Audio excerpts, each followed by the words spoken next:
What's up? What's up? What's up? You got unique. It is what it is. So I decided I want to do a little bit of something different, but yet the same. It's in finance, it's in budgeting, but just so some people can have an actual step by step type of deal. So if you're working on doing your budget, you're working on understanding what sinking funds are, if you're working on those things already and you just want to get a little more organized, I think this is a little better to do it this way. Now, you don't have to, not at all, you don't have to, because everyone it does it different. Some people love the 100% cash stuffing.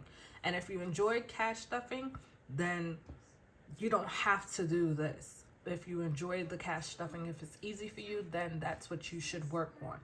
But if you're having more of a I rather have my money in the bank type deal, then you could still do cash stuffing like I do, which I do partially cash stuffing and mostly electronic. I have most of my money in the bank and some of it I do with cash. So that's what works for me. You do not have to do all of nothing. You can do both. You can do a little bit of something, a little bit of something else. Do what works for you. So I am going to explain how many bank accounts should a person have. Now, everyone has a different account of what a bank account should be comprised of.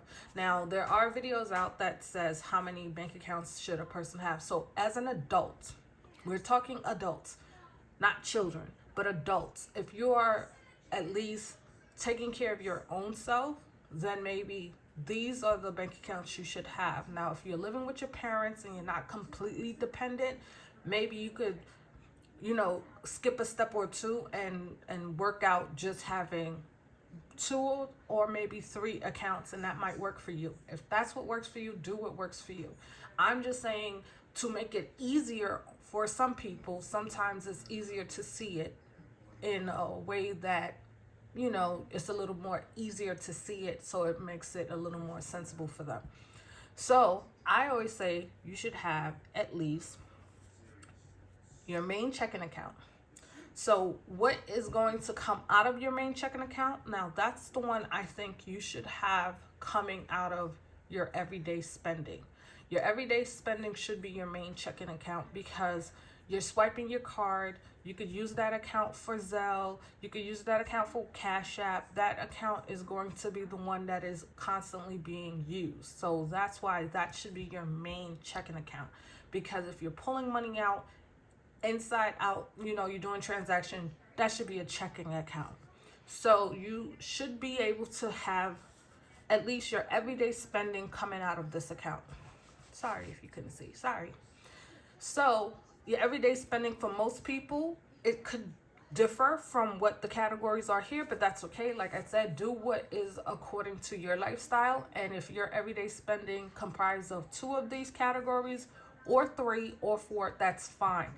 If you are using your everyday spending account, which is your main checking account, if you're using it to buy gas, you're using it to buy your groceries, you're using it to buy food, if you want to buy snacks, or if you go into the gas station, you're buying snacks, if you're using it to stop at, maybe a fast food restaurant, you're using your debit card to do that, that is fine.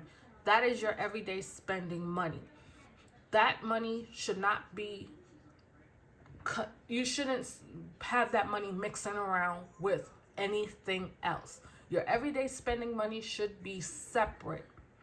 Why? Like I said, for some people, they can do that. They can have money in their account and still spend their everyday spending money and don't have any issues. But like I said, this is for the people who needs to separate it. So if you have everyday spending, like I said, whatever your everyday spending is, gas for some people, it might be transportation for others. Some people take the train, some people take the bus or Uber.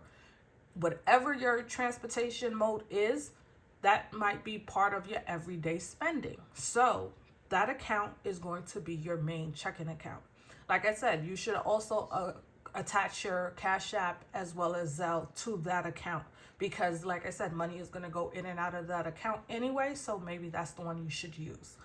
Now, After you have that set up, you can pull money out of that account and use cash as well. You just want to separate where your money is going so that it's a little easier. Like I said, for some people, they're visual. So they see this and they say, okay, I get it. That makes sense. Now, what would be another checking account you might want to have? A bills account. Now, this is self-spelled. Ooh. Now we could see, right? This is self-explanatory. Bills is anything that you pay during the week, month, or year. So if you have this debit card connected to your bills, you know, only thing that's coming out of that account is your bills. Nothing else is coming out. So no Zelle, no Cash App, none of that is going to be attached to it because you're going to pay just your bills with that money. So you can have your direct deposit either go to your bills account or your main checking account. It's up to you. Direct deposit is really supposed to make it easier so that your money goes into your account and then you do as you feel that's easier for you. So like I said, for some people, they need to separate their bills money so that way they don't have to worry about anything that they're doing during the day, week, or month is interfering with bills money. Now, like I said, you don't have to do this, but if it makes it easier for someone, this is for you. Again, we will have 2 checking accounts so far. So 1 checking account, main everyday spending checking account, and then a bills checking account. Those are going to be the only 2 checking accounts that I feel you should have. Now, like I said, this is what I feel. You only need 2 checking accounts. You really don't need more than that. Why? Because everything else is meant for savings. So if everything else is meant for savings, I don't think it's necessary to have another checking account. But like I said, do what makes you happy and makes you more comfortable. If you want 3 or 4 checking accounts, that is fine. But if you sit there and you see this makes sense to you, try it out. Now, the next thing is a savings account. Now, the first savings account that you're going to have is going to be a savings account where you have your long-term savings and a short-term savings goal. Now, you can have more than 1 savings account, or you can have 1 savings account with multiple buckets. And the only bank I know that does that is Ally. I don't know another bank account, a bank that does that. But if you have Ally, you can have a long-term savings account and a short-term bucket that you can have in your Ally account, so you don't have to have 2 separate savings. But you should have a long-term savings and a short-term savings. A long-term savings would be more like, I want to save for my down payment for my house. It usually takes most people anywhere between 2 to 5 years to save that kind of money, depending on your income. So if that's what you're trying to do, that's more long-term than short-term. But that could be considered a short-term depending on the person. If that is considered short-term for you, then put it in your short-term. If that is considered long-term, then put it in your long-term. It is up to you, but you should definitely have 2 separate savings accounts. 1 to save for your short-term items and 1 to save for your long-term items. Like I said, Ally allows you to do that in 1 account where you could put a name on it as a bucket. You could name it short-term. You can name the other category as long-term. And you keep all the money in that 1 account. But it would be separate. If you look at it, you could see it separate. I am going to do a video on Ally accounts and the buckets, and that way you could see. So if you're feeling a little confused, it's okay. I got you. I'll sit there and I'll do a video. So like I said, you should definitely have at least a long-term and a short-term savings. Those are not going to be necessarily always the same for everyone. Like I said, some people may be saving for a car. Some people may be saving to move out of their parents' house. That's more of a short-term thing, because if you're 18, you say, I'm going to go to college, come home at 21, and then you're going to sit there and move out at 23. That's more short-term, but you should have it separate, because you always want to have savings separate from what you're trying to do. You never want to just have 1 savings account, where I shouldn't say 1 savings account. You should never have money saved up for one thing. You should always have money saved up for what you're trying to do and your future. That's why you have to have it separate. So you should always have your personal savings account, which is one thing, and then your short term and long term, like I said, you could have it either way in one account. It's fine. If you know how to separate it in one account, then do that. If you don't, like I said, you can do Ally, give yourself a bucket and separate it that way. There are, like I said, some people do digital apps where you could sit there and do it that way, but like I said, this is for savings, not checking, but savings. So now the next thing, now you should have another savings account. Now with this savings account, you're going to be able to house your sinking funds. Now sinking funds can be anything that is going to be weekly, monthly, mostly monthly, I should say. Most sinking funds are monthly. You could have one that are weekly, but it's more likely they're monthly, quarterly, by 6 months, like about every 6 months, or yearly, or even longer than that. Some sinking funds you may not touch for a year, you may not touch for 2 years, depending on what you're doing. So sinking funds should be in a whole separate savings account. Now, like I said, it's up to you. If you want to keep it all in one bank account, that's fine. If that's what you want to do, you want to keep a spreadsheet so that you know what you're putting aside for one and what you're putting aside for another, that is fine. You can do that. It's all up to you. So that way it's easier if you separate it or if you don't. It's whatever's easier for your brain. If your brain does this and it literally is getting confused with you trying to keep all your money in one account, then maybe you should separate them in buckets, like I said, with Ally. I don't know if other banks do this. Like I said, I'm only going based off of what I've seen. And Ally is the only one that I know. If you have one savings account, you could have multiple buckets in that account and you can name them. So if you have sinking funds and you wanted to name your main sinking fund, it'll say core savings. That's what they call it, your core savings. You could call that whatever you want. You could call it, you could call it self-care. You can call it jewelry. You could call it subscriptions. You can call it whatever you want. That is going to be separate from your buckets. So now your buckets are going to be individually based on your lifestyle. I just wrote down a few things just because most people like to save for these things, and when they're ready, they can go into their sinking funds and pull this money out.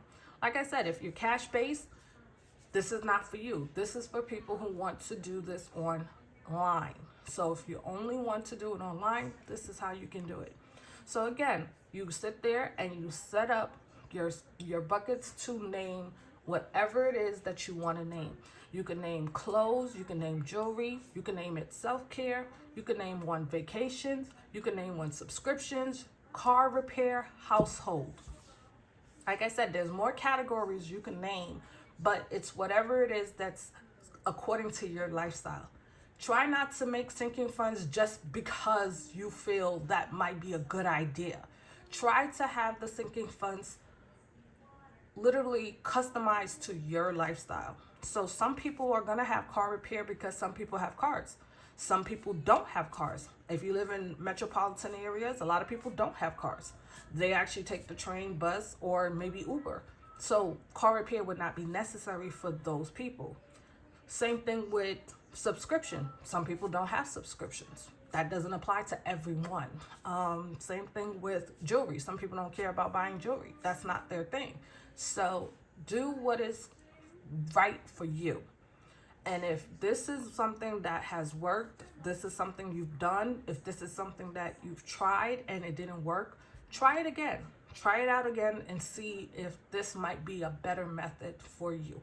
So according to what they say, most people have said in videos that I watch, a lot of times people say you should have 5 to 7 bank accounts as an adult. So this allows you to not have to have that many bank accounts. Like I said, this is according to going with, if you go with Ally. Only if you go with Ally. If you do it another way, which is having separate accounts, then this would be one long term, short term would be another one. And then your sinking funds could be all in one savings account. You could just open up one savings account. So if you did it that way and you did one savings account for all your sinking funds, one savings account for short term, one for long term. That's 3 accounts. Bills checking account, that's 4. And then your main checking account for your everyday spending, that is 5. So you could see why they say you should have at least 5. They say 5 to 7 for the average adult. You should have at least 5 to 7 accounts. Now, this does not include investments, retirements, or anything like that. This is just for you to sit there and have money for yourself. This is just for your own self. This is not retirement. This is not investments, because that's separate. That is a separate entity altogether. But if you don't have money for your basic needs and wants, then that's the problem. That might mean you might need to make more money, or you need to cut back on how you're spending your money. So when you find that out, that balance of what it is that you need, whether it's more money or less spending, this is the best way to find that out, how you're spending your money. And if you realize you can't put enough in here and here, then how are you going to get to the, how are you going to get to saving? How are you going to get to sitting there and putting aside money for a later date? You're not going to be able to.